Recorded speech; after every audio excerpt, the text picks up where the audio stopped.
Hello guys, kain ulit ako. So late na ang breakfast ko, mag 11 PM na.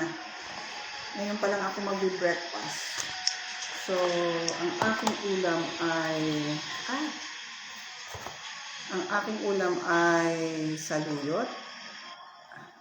Nilagang saluyot, puro gulay to. Nilagang saluyot. So this is it. Ayan po, puro saluyot yan, nilaga. Pinakuluan ko sa ginger, onion, and sinigang na sili. Tapos noong nilagyan ko ng patis, and then pinakuluan ko muna yung water, and then saka ko nilagay ang saluyot. And my rice. Yan. My breakfast and lunch, ang aking rice na yan. Pero ngayon, almost lunch na po yung aking breakfast. And of course, ang ending, katsawang, pinalitong katsawang. So, ayan. Ayan po. Ako po'y gutom na. Gutom na ako. Ang huling kain ko ay noong kumain ako ng late lunch ko kahapon. Alas 5 ata ako nag-lunch kahapon. So, yun ang huli kong kain. And then, 5 o'clock. And ang unang oras na ngayon, 11 o'clock na ngayon ng umaga naman. 5 o'clock ng hapon. 5, 6, 7, 8, 9, 10, 11, 12, 13, 12. 1, 2, 3, 4, 5, 6, 7, 8. Ano ba yan? 5, 6, 7, 8, 9, 10, 11, 12, 7 hours. 1, 2, 3, 4, 5, 6, 7, 8, 9, 10, 11. Almost 18 hours pala akong walang kain. O, tama, parang busog pa ako. Ayan, may hangin pa ako sa tiyan.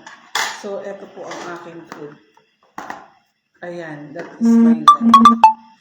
Ang kain ko ulit nito, late na uli ako ng hapunan. Ay, ng tanghalian. So, habang kumakain, inuna ko kasi muna mga pasyente. Ayan. Kaya, ngayon lang ako kakain. So, what is it now? Start a chair mobility workout now if you want to ease pains by the end of the day. Makinig tayo ng chismis ngayon. John Rendes hindi pinaalis, kusa niyang iniwan ang tirahan nila ni Nora Honor. Really, nakiusap pa, pero game show niya sa TV5 wala na. Seri ng superstar ang ipinalit. Actor, kapalmoks.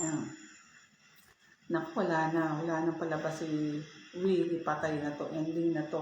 Tapos lumaban pa ng senador, mukhang hindi yan mananalo. Tapos mauubos yung pera niya. Nako, Willie, patay ka. Yan ang masaklap sa kanya pag hindi pa siya nanalo.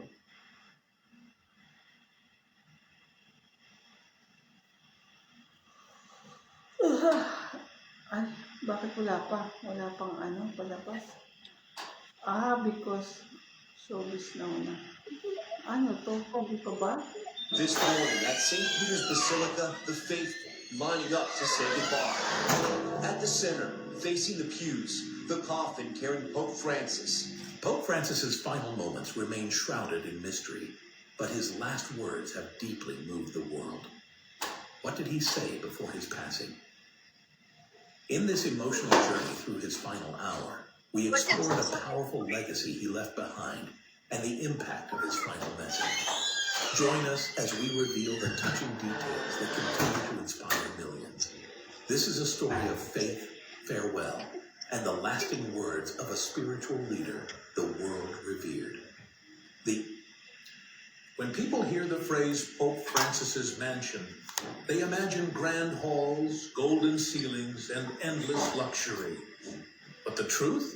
It's nothing like that. Unlike the popes before him, who lived in the Grand Apostolic Palace, Pope Francis made a surprising choice. He refused to live in luxury. Instead, he chose a modest residence, Casa Santa Marta, a simple guest house inside the Vatican walls. A decision that shocked many at the time. Why would the most powerful religious leader in the world turn his back on centuries of tradition? Was it just humility or something more? Pope Francis was known for saying, "How I would love a church that is poor and for the poor." His choice of living quarters became a symbol of that belief. No fancy apartments, no royal treatment, just a simple room like any other guest. But here's where the story takes a strange turn. After his passing, Vatican officials quickly sealed off his residence. A place once open and humble was now locked tight. No explanations, no visitors. Even high-ranking clergy were turned away. Why? What was inside those walls that needed such protection? Was it just routine protocol? Or were they hiding something that could shake the very foundation of the church? This wasn't just about where Pope Francis slept. It was about what he left behind. And as whispers began to spread, people started to wonder, was his simple lifestyle a cover for something far bigger? Let's step deeper into the mystery, because Pope Francis's life of simplicity might not have been as...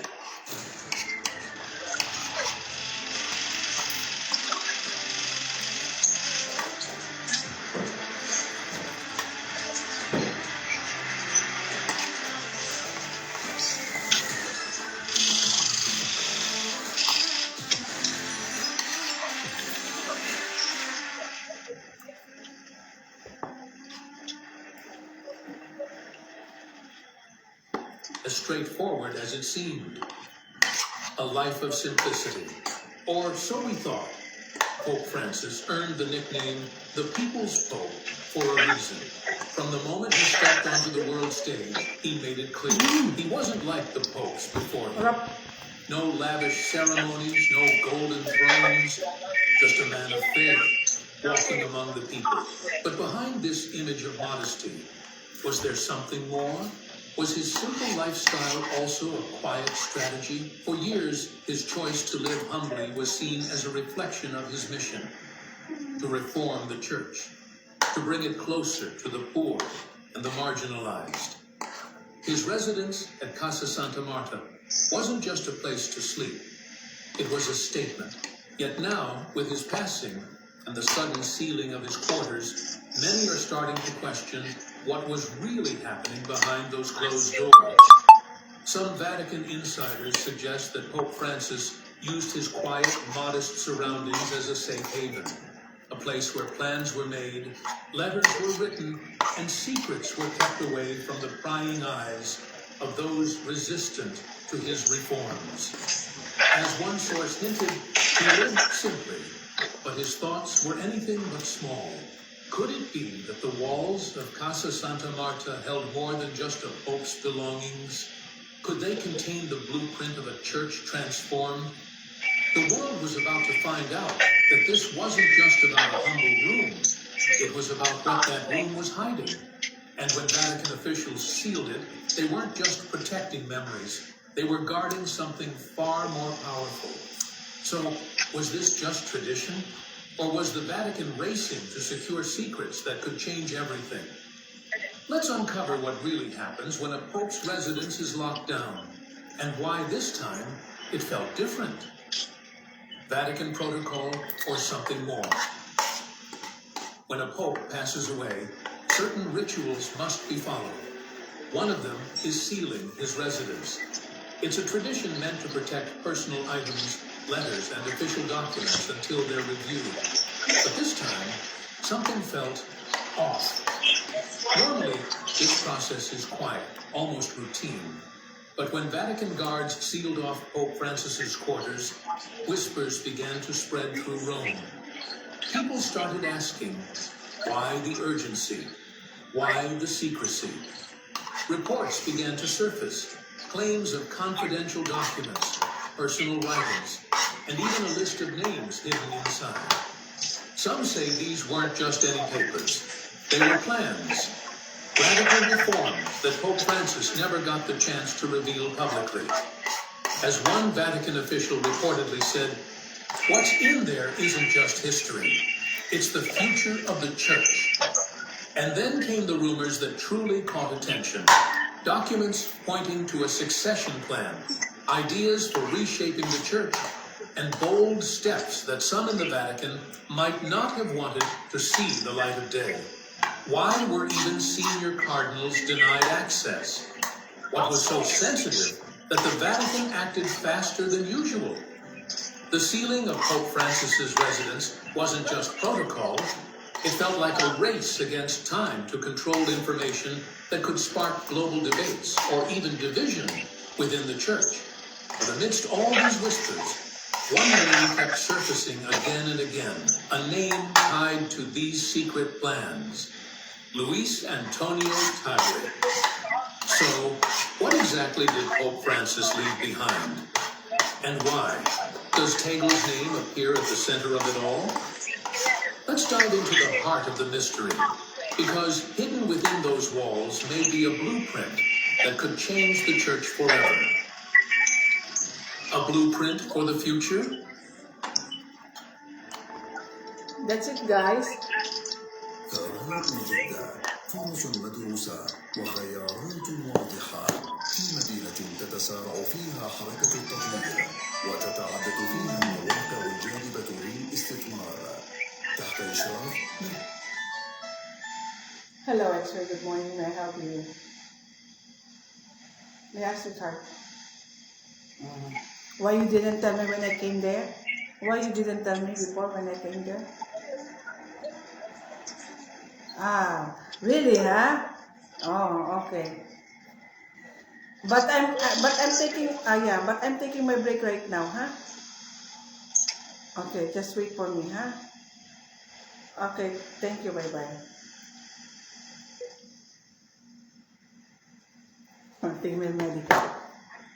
Mabait naman yung mga pana din sa female medical eh. Kaya alam ko yung mga pana na yan. Alam nyo na pag may andar ako eh.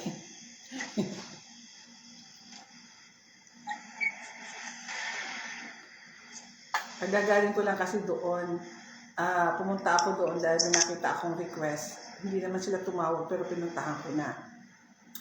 Kasi mula na mag-routine ako, hindi na ako nakababa, dire-diretso ako. Lahat ng mga nakapasok sa computer, inaride ko lahat. And then, ayun, pinuntahan ko. Tapos mga may tumawag naman, tamang-tama. So, eto naman talagang bagong request lang nila. Bagong request lang, kaya wala pa silang request noong ako napunta sa kanila. Ang sarap ng ulam ko.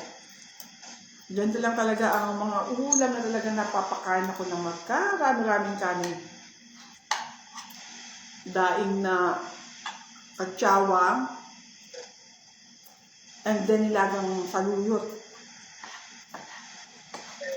Nilagyan ko muna ng sibuyas at saka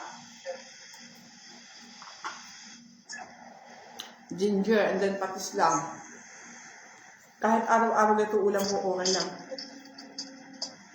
So tuloy natin ang papakinig natin tungkol kay Pope Francis. When Vatican officials sealed Pope Francis's modest residence, few expected what would come next. Rumors of hidden documents. But these weren't ordinary papers or personal notes. No, according to insiders, what they found was nothing less than a blueprint. A plan that could reshape the Catholic Church forever.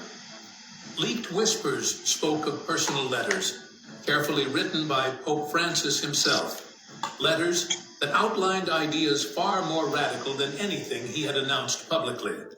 Strategies for reform, detailed visions of a more inclusive church, and perhaps most shocking of all, a list of successors he believed could carry his mission forward. Popes aren't supposed to name their successors. It's against tradition. But Francis was never a man bound by convention. He knew the resistance he faced. He knew that change wouldn't survive without someone bold enough to continue it. As one Vatican source quietly remarked, Francis didn't just hope for change, he planned it. And within those plans one name appeared over and over again. Luis Tagle. Antonio Tagle. It's said that these documents didn't just mention Tagle Hindi ko magiging in pope passing. si Tagle. They positioned him at the center of a future Hindi ko church, kontra mga one European. built on compassion, equality, and modern relevance. If these reports are Cardinal true, Ng. Pope Francis wasn't leaving his legacy to chance. He was guiding it from beyond the grave. But this discovery raises even more questions. Why were these documents hidden? Were they meant to be revealed in time? Or were they kept secret to avoid immediate backlash from conservative factions within the Vatican? And if Tagle really was part of this secret vision, what does that mean for the Church's next chapter? One thing was clear. These weren't just papers. They were a silent revolution, waiting for the right moment to ignite. But who exactly is the man at the heart of this hidden plan? Why did Pope Francis place so much trust in him? Let's turn the spotlight onto the quiet figure standing in the shadows. Sarap. Luis Antonio Tagle, Grabe. the protege in the shadow. ليه تتعب نفسك بغسيل الجوارب والملابس الداخلية سبب اليدوية؟ الآن تقدر توفر وقتك بجهاز غسيل صغير، عملي وسهل الاستخدام، يعمل بآلية توربينية أوتوماتيكية، ينظف ملابسك بسرعة وكفاءة. For years, Luis Antonio Tagle walked the halls of the Vatican without drawing too much attention. Humble, soft-spoken, and deeply connected to the people, he was never one to seek the spotlight. But someone noticed him. Someone who mattered. Pope Francis. Tagle's journey from the busy streets of Manila to becoming one of the most trusted figures in the Vatican wasn't by accident. It was the result of shared values, quiet conversations, and a bond built on a mutual vision for a church that serves, not rules. Many called him the Asian Francis, a nickname that spoke volumes. Like Pope Francis, Tagle believed in humility over hierarchy, compassion over control. And behind closed doors, the two reportedly held countless private meetings, discussing not just the present, but the future. As one insider revealed, Francis saw in Tagle not just a cardinal, but a continuation of his dream. Over time, Tagle was entrusted with sensitive missions, global outreach, and reforms that aligned perfectly with Francis's ideals. It became clear to those watching closely, Tagle wasn't just another church leader. He was being prepared. But prepared for what? Now, with the discovery of those hidden documents, the picture becomes clearer. Tagle wasn't just a trusted advisor. He was possibly the chosen one to carry forward a quiet revolution. Yet, Tagle never spoke of ambition. He never hinted at higher aspirations. That's what made him even more compelling in the eyes of Pope Francis. A leader who didn't seek power, but was called to serve. But was this secret mentorship part of a bigger, carefully orchestrated plan? As the world begins to connect the dots, another question emerges. Did Pope Francis, knowing his time was limited, design a succession strategy that would outlive him? Let's explore how this bond between Pope and protege could reveal a decision that's been years in the making. The unseen succession plan. Hindi ko Popes mabasa aren't yung supposed to comment, choose mamaya. who comes Magbabasa after ako. them. It's a rule as old as the church itself. But if anyone could quietly influence the future without breaking tradition, it was Pope Francis. For years, Francis hinted at retirement, spoke openly about his health struggles, and made subtle moves that now seem far more deliberate. He wasn't just preparing to step down. He was preparing the church for what would come next. Behind the scenes, many believe he was crafting an unseen succession plan, not through official declarations, but through trust, mentorship, and positioning key figures like Luis Antonio Tagle exactly where they needed to be. As one Vatican analyst put it, Francis didn't leave the future to chance.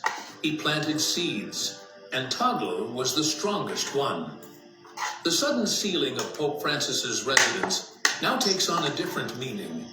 Was it really about preserving personal belongings? Or was it about protecting sensitive plans that could reveal just how carefully Francis had shaped the path ahead? If these hidden documents confirm that Tagle was at the center of this strategy, it could explain everything: the private meetings, the rapid rise of Tagle within Vatican ranks, and the urgency to secure Francis's quarters after his passing. But such a plan wouldn't come without risks.